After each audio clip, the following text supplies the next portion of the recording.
Today I'm going to try to answer an interesting question about GTA 5's story, and that is, why didn't the two people who knew Trevor was alive tell Michael that he was alive? So let's start with Lester. As for Lester, there might be some confusion here, as yes, Lester did know that Trevor made it out of North Yankton, and he did keep tabs on Trevor for a few years, just to be sure that he didn't really blame him for anything that happened back there. And while yes, Lester did watch Trevor for a few years, it's unclear whether he watched him all the way up to 2013. We do know that Lester knows that in 2012, Trevor had set up his meth lab in Sandy Shores, as he mentions in the Polito score setup when talking to Michael, so therefore we can't really be sure whether Lester knew that Trevor was alive when he reunited with Michael just before the jewel store job. However, I am leaning more towards that he knew, since in casing the jewel store, Michael asks Lester where Trevor was buried, and Lester goes like, huh, they buried him? Not as far as I know. But Michael dismisses that completely and pretty much tries to convince Lester, and mostly himself, that there's no way that Trevor's alive. Now,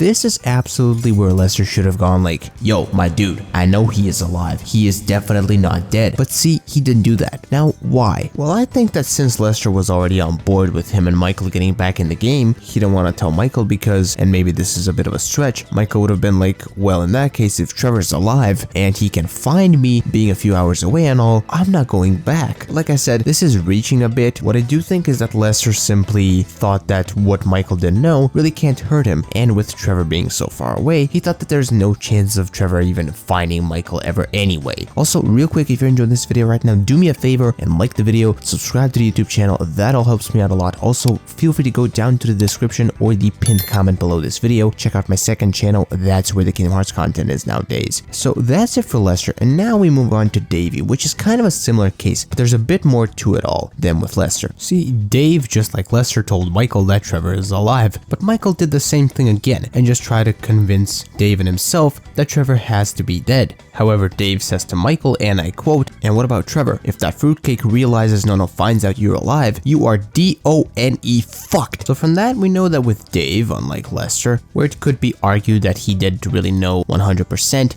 Dave 110% knew that Trevor was alive. How was that? It's because of the emails. Dave, for the last few years before the game's story, has been exchanging letters and emails with Trevor while pretending to be Brad, so he was well aware of the fact that Trevor was alive and even where he was. I suppose I could also answer the question of why Dave did that. Well, firstly, it was a way of monitoring Trevor. Secondly, and more importantly, Dave wanted to slowly gain Trevor's trust by pretending to be Brad and then eventually getting him to visit Brad, which if Trevor did, he would literally be walking into a trap and he would have likely been arrested then and there. But finally, why didn't Dave, during the first cutscene of the mission, Mr. Phillips, tell Michael, yo, I know that this dude is alive, get your head out of your ass? Well, the first reason was probably just like Lester, and hell, he also confirms it in By the Book when he says, I didn't think you'd want to know that he was in the same state. But I do think that Davey was of the mindset that, well, the less people know, the better, especially Michael. This really becomes apparent when you consider the plans that Dave had for Trevor, which I still think that those plans are the most important reason for Dave not telling Michael anything, because yeah, Dave was ultimately planning to have Trevor go to the prison to try to visit Brad and whatnot, and that would be it. Trevor would be arrested. But with that said, I want to thank you for watching. This is a little bit of a GTA 5 lore video. I know a lot of you guys really enjoy these why videos, so I figured I should do another one. Until the next video stream, bye bye.